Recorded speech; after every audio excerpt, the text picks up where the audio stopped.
بسم الله الرحمن الرحيم.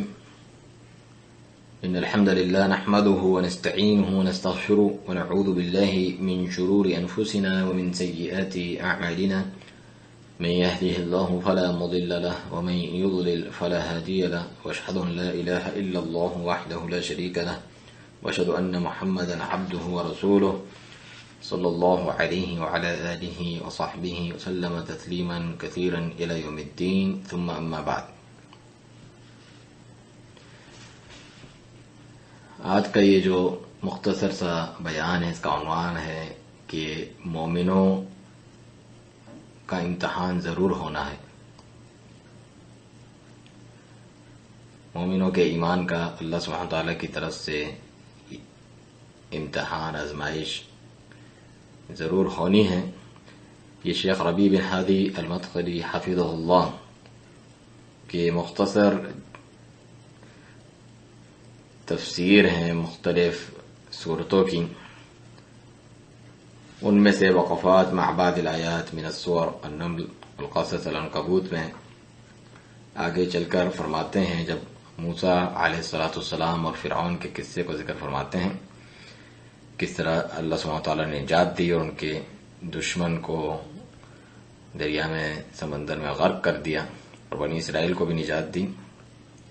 آگے فرماتے ہیں کہ اس میں یہ بات موجود ہے کہ بے شک اللہ تعالیٰ اپنے اولیاء کی، اپنے دوستوں کی مدد فرماتا ہے اور اپنے دشمنوں کو نیست و نابود کرتا ہے، ان کی توہین کرتا ہے اور انہیں ان کی ایسی پکڑ کرتا ہے جو نہایت سخت پکڑ ہوتی ہے.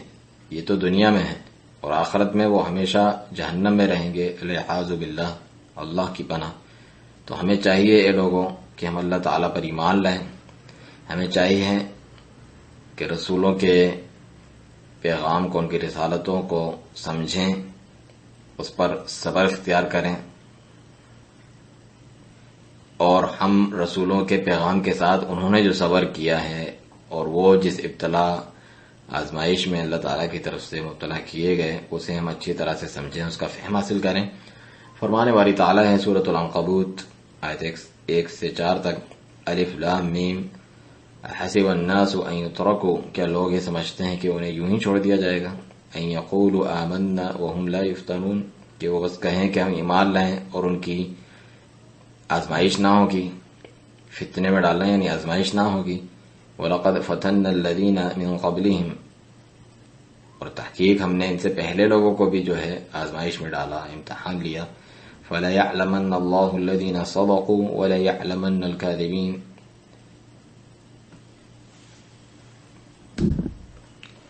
تو اللہ تعالیٰ ضرور ہر صورت ان لوگوں کو جان لے گا جنہوں نے سچ کہا تو سچے تھے، اور ان کو بھی ضرور جان لے گا ہر صورت میں جو جھوٹے تھے، کاذبین.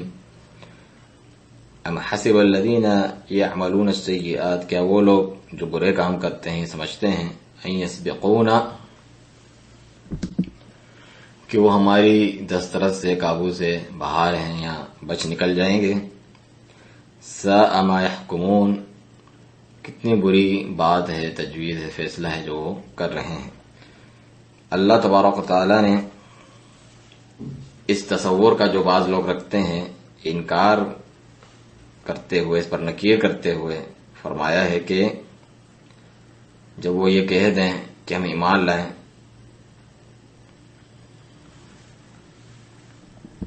تو یہ کہنے کے بعد وہ بس محفوظ رہیں گے، آرام سے رہیں گے، اطمینان اور امن سے رہیں گے اس دنیا میں. انہیں کوئی فتنے اور آزمائش کا سامنا نہیں کرنا پڑے گا، انہیں اس دنیا کی کسی تنگی کا اور دشمنوں کی اذیتوں کا سامنا نہیں کرنا پڑے گا. اللہ نے اس پہ نکیر کی، اس فاسد تصور کو، اس کا انکار کیا، اس فاسد تصور کو توڑا ہے. کیونکہ بے شک جو اللہ تعالیٰ پر ایمان لاتا ہے ضروری ہے کہ اس کا امتحان ہو، تاکہ جو صرف ایمان کے دعوے دار ہیں وہ ظاہر ہو جائیں، کیا وہ واقعی سچے ہیں اس میں اپنے دعوے میں یا نہیں، یا وہ سچے نہیں ہیں اپنے اس دعووں میں. اللہ سبحانہ و تعالی مومنوں کو ابتلا میں مبتلا کرتا ہے، آزمائشوں میں، ان کا امتحان لیتے ہیں، تو جو اس میں کامیاب ہو جاتے ہیں دنیا اور آخرت میں سعادت مندی اور خوشبختی انہیں حاصل ہوتی ہے، اور جتنی بھی ہولناکیاں ہیں، مشکلات ہیں، مشکلات اور تنگی اور مصیبتیں ہیں، ان کا انہیں سامنا کرنا پڑتا ہے، ظلم کا سامنا کرنا پڑتا ہے، طغیان اور سرکشی کا اور عدوان اور زیادتی کا اللہ کے دشمنوں کی جانب سے انہیں سامنا کرنا پڑتا ہے، جو بھی حق کے دشمن ہیں، دشمنان حق ہیں، لیکن وہ اس پر ثابت قدم رہتا ہے اور صابر رہتا ہے جیسا کہ ایک ٹھوس پہاڑ ہوتا ہے۔ یہ ہے سچا مومن۔ اللہ تعالیٰ نے آیات میں یہ ذکر کیا کہ وہ مومنوں کی آزمائش کرتا ہے اور لوگوں کو امتحان میں مبتلا کرتا ہے تاکہ خبیث اور طیب، اچھے اور برے میں فرق ہو جائے، پاک ناپاک میں فرق ہو جائے، سچے اور جھوٹے میں فرق ہو جائے، جیسا کہ اس صورت میں ہے۔ اللہ تبارک و تعالیٰ کا فرمان سورہ محمد کی آیت 31 میں وَلَنَبْلُوَنَّكُمْ، ہم ضرور تمہیں آزمائیں گے، حَتَّى نَعْلَمَ الْمُجَاهِدِينَ مِنْكُمْ، یہاں تک کہ جان لیں تم میں سے کون جہاد کرنے والے ہیں، والصابرین، اور صبر کرنے والے، وَلَنَبْلُوَ أَخْبَارَكُمْ، اور تمہارے حالات کی جانچ کر لیں تاکہ تمہارا امتحان اختبار لیں، تاکہ ہمارے سامنے یہ واضح ہو جائے۔ حالانکہ اللہ تعالیٰ پر تو کوئی چیز مخفی نہیں، چھپی ہوئی نہیں، لیکن وہ لوگوں کے سامنے یہ ظاہر کروا دیتا ہے، اس کے ایمان کی موجودگی کا اور اس کی صلابت اور مضبوطی، اس کے پختگی کا، اس پر ثابت قدمی اختیار کرنے کا، یا پھر بصورت دیگر اس کے ایمان کی کمزوری یا ٹیڑھ پن کا، انحراف کا۔ یعنی یہ جو ابتلا اور آزمائش اور امتحان ہے، یہ اس کا اثر ہے کہ اللہ سبحانہ وتعالیٰ اس طریقے سے فرق کر دیتا ہے اور جانچ لیتا ہے۔ اللہ سبحانہ وتعالیٰ نے اپنے انبیاء کرام علیہم الصلاۃ والسلام کو آزمائش میں مبتلا کیا، جیسا کہ حدیث میں ہے، اور ان کے علاوہ دیگر جو صالحین نیک لوگ ہیں انہیں بھی مبتلا کیا۔ چنانچہ حدیث یہ ہے، مصعب بن سعد سے، وہ اپنے والد سے روایت کرتے ہیں، فرمایا میں نے یہ عرض کی کہ یا رسول اللہ، ای الناس اشد بلاء، سب سے زیادہ آزمائشیں کنہیں پہنچی، کون مبتلا ہوئے آزمائش میں؟ فرمایا نبی صلی اللہ علیہ وسلم نے الانبیاء ثم الامثل فالامثل، انبیاء کرام اور پھر جو ان کے جیسے تھے، پھر جو ان کے جیسے تھے۔ پھر فرمایا فَيُبْطَلَ الرَّجُلُ عَلَى حَسْبِ دِينِهِ، انسان کے دین کے اعتبار سے اس کی آزمائش ہوتی ہے۔ فَإِنْ كَانَ دِينُهُ صُلْبًا، اگر اس کا دین بہت مضبوط ہے، اشتد بلاؤہ، اس کی آزمائش بھی شدید ہوتی ہے۔ وَإِنْ كَانَ فِي دِينِهِ رِقَّةٌ، اگر اس کے دین میں کمزوری ہوتی ہے، ابْتُلِيَ عَلَى حَسَبِ دِينِهِ، تو اسے بھی اس کے دین کے مطابق آزمائش میں ڈالا جاتا ہے۔ فَمَا يَبْرَحُ الْبَلَاءُ بِالْعَبْدِ، اس کی آزمائش اس کا پیچھا چھوڑتی نہیں ہے، حتی يتركه يمشي على الارض ما عليه خطيئة، یعنی کہ جب آزمائش کی پھٹیوں سے انسان نکلتا ہے اس میں سے، تو اس طریقے سے جیسا کہ اس پر زمین پر چل رہا ہوتا ہے اور اس پر کوئی گناہ نہیں موجود ہوتا، یعنی اس کے ذریعے سے گناہ بھی مٹتے رہتے ہیں۔ سنن ترمذی اور ابن ماجہ کی روایت ہے۔ تو اے مسلمان، یہ گمان نہ کرنا کہ بس ایمان کا دعویٰ کر کے امتحان اور ابتلا آزمائش سے اور فتنوں اور ہولناکیوں سے بچ سکو گے۔ اللہ تعالیٰ اپنے نبی محمد صلی اللہ علیہ وسلم اور ان کے صحابہ کو مخاطب کرتے ہوئے فرماتا ہے وَلَنَبْلُوَنَّكُمْ بِشَيْءٍ مِّنَ الْخَوْفِ، ہم ضرور تمہیں آزمائیں گے کچھ خوف سے، والجوع، بھوک سے، ونقص من الاموال والانفس والثمرات، اور مالوں کی کمی، جانوں کی کمی اور پھلوں کی کمی سے بھی آزمائیں گے۔ وبشر الصابرین، صبر کرنے والوں کو بشارت دے دیں، خوشخبری دے دیں۔ الذین اذا اصابتهم مصیبہ، وہ کہ جب انہیں کوئی مصیبت پہنچتی ہے، قالوا، وہ کہتے ہیں، انا للہ، ہم سب یقیناً اللہ ہی کے لیے ہیں، وانا الیہ راجعون، اور یقیناً ہمیں اسی کی طرف لوٹ کر جانا ہے۔ اولئک علیہم صلوات من ربہم ورحمہ، یہ وہ لوگ ہیں کہ جن پر ان کے رب کے درود ہیں اور رحمتیں ہیں، وَأُولَئِكَ هُمُ الْمُهْتَدُونَ، اور یہی لوگ ہدایت یافتہ ہیں۔ یہ سورہ بقرہ کی آیت 155 سے 157 ہے۔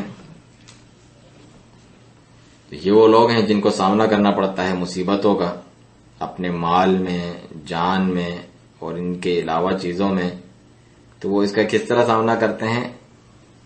رضامندی سے، صبر سے، تحمل سے اور ایمان سے، کہ یہ اللہ تبارک و تعالی کی طرف سے ہیں اور ان سب کو اللہ کی طرف لوٹ کے جانا ہے۔ ان کو پورا یقین ہوتا ہے اس بات کا، تو اللہ تعالیٰ نے بھی ان کی تعریف فرمائی کہ اولئک علیہم صلوات من ربہم ورحمۃ، اللہ تعالیٰ کی بھی ان پر صلوات ہے اور اللہ تعالیٰ کی بھی ان پر رحمت ہے، اور یہی لوگ واولئک هم المہتدون، یہی ہدایت یافتہ ہیں۔ اور کتنا بہترین بدلہ ہے یہ، کیا ہی خوب یہ جزا اور بدلہ ہے۔ تو یہ گواہی ہے کہ انما یوفی الصابرون اجرہم بغیر حساب، یہ تو دلیل ہے اس بات کی کہ اللہ تعالیٰ صبر کرنے والوں کو بغیر حساب کے عطا فرماتا ہے۔ سورہ زمر آیت 10 میں فرمایا۔ تو بہت سارے جو مسلمان ہیں اور سلفی خصوصی طور پہ، انہیں بہت سے امتحانات اور ابتلاءات، آزمائشوں کا سامنا کرنا پڑتا ہے۔ بعض ان میں سے جو ہیں وہ جھک جاتے ہیں، کمزوری اختیار کرتے ہیں، ان کے عزم و حوصلہ گر جاتا ہے ان مشکلات کے اور آزمائشوں اور امتحانات کے سامنے۔ تو انہیں یہ کہا جاتا ہے یہاں تو اپنی داڑھی کاٹ دو ورنہ تمہیں جیل میں ڈال دیں گے، تو وہ اٹھتا ہے اور کاٹ دیتا ہے۔ نہیں میرے بھائی، تمہیں چاہیے کہ صبر کرو، یہاں تو یہ کرو، یہاں ہم تمہارے ساتھ یہ کریں گے، ڈراتے ہیں، وعید سناتے ہیں، دھمکاتے ہیں۔ مومن اس کی پرواہ نہیں کرتا ان ابتلا اور آزمائشوں کی، اور وہ یقین رکھتا ہے کہ یہ امتحان اللہ کی طرف سے ہیں تاکہ وہ جانچ لے کہ وہ شخص اپنے دعوے میں سچا ہے کہ نہیں، یہاں بس وہ محض دعوے دار ہیں۔ تو اے نوجوانوں، جو حقیقی ایمان ہے، ایمان حق ہے، اس پر ثابت قدم رہو، اگرچہ جتنی بھی ہولناکیوں کا تمہیں سامنا کرنا پڑے۔ اصبروا، صبر کرو، وصابروا، اور ڈٹ کر مقابلہ کرو یا جمے رہو، ورابطوا، اور ایک دوسرے کو تھامے رکھو، رابطے میں رہو، واتقوا اللہ، اور اللہ تعالی سے ڈرتے رہو، لعلکم تفلحون، تاکہ تم کامیاب ہو جاؤ۔ سورہ آل عمران کی آخری آیت ہے۔ تو اللہ تبارک و تعالی نے بعض لوگوں کے تعلق سے کیا ذکر کیا سورۃ الحج کی آیت 11 میں، جو ایسے نہیں ہوتے اور ہار مان لیتے ہیں، کمزور عزیمت والے، عزم و حوصلے کی کمی والے۔ فرمایا وَمِنَ النَّاسِ، لوگوں میں سے بعض ایسے ہیں، مَن يَعْبُدُ اللَّهَ عَلَى حَرْفٍ، جو ایک کنارے پہ رہ کے اللہ کی عبادت کرتے ہیں، اتنا کمزور دین۔ فَإِنْ أَصَابَهُ خَيْرٌ، اگر اسے کوئی خیر پہنچتی ہے، اطمأنَّ بِهِ، تو مطمئن ہوتا ہے، یعنی دین سے، دین والوں سے۔ وَإِنْ أَصَابَتْهُمْ فِتْنَةٌ، اگر وہ کسی فتنے آزمائش میں مبتلا کیے جاتے ہیں، انقلب علی وجهه، اپنے چہرے کے بل جو ہے پلٹ جاتا ہے، روگردانی کر لیتا ہے۔ خسر الدنیا والآخرہ، دنیا اور آخرت کا اسے خسارہ اٹھاتا ہے یہ شخص، بالکل کھلا خسارہ۔ شیخ فرماتے ہیں کہ بعض لوگ پلٹ جاتے ہیں، پھر جاتے ہیں کسی فتنے کی وجہ سے، یہاں پھر جو دنیاوی لالچیں ہیں ان کی وجہ سے اپنے چہرے کے بل پھر جاتے ہیں، پلٹ دیتے ہیں اپنے چہرے کو، اسلام کا دعویٰ کرتے ہیں، اللہ کی عبادت کرتے ہیں، لیکن ایک کنارے پہ کھڑے ہو کے اگر کوئی تکلیف پہنچتی ہے یا درد اور تکلیف دکھ کا اسے سامنا کرنا پڑتا ہے، اس کی جو طمع اور خواہش لالچ اسے ٹھیس پہنچتی ہے، تو پھر وہ اپنے منہ موڑ لیتا ہے دین سے، نعوذ باللہ، اللہ تعالیٰ کی پناہ طلب کرتے ہیں۔ فخسر الدنیا والآخرہ، دنیا اور آخرت کا خسارہ پاتا ہے ایسا شخص، جبکہ اللہ کا کیا فرمان ہے، فلا تغرنکم الحیات الدنیا، ہرگز بھی تمہیں دنیا کی زندگی دھوکے میں نہ ڈالیں، ولا یغرنکم باللہ الغرور، اور وہ بڑا دھوکے باز بھی تمہیں اللہ تعالیٰ کے تعلق سے دھوکے میں نہ ڈال. دھوکے باز دغا باز یعنی شیطان. تو واویلا کرنا، چیخنا چلانا ہولناکیوں اور تنگیوں، سختیوں اور مشکلات اور امتحانات کے وقت یہ نہیں ہونا چاہیے، کیونکہ یہی تو امتحان اور ابتلا آزمائش ہے اللہ تبارک و تعالیٰ کی طرف سے.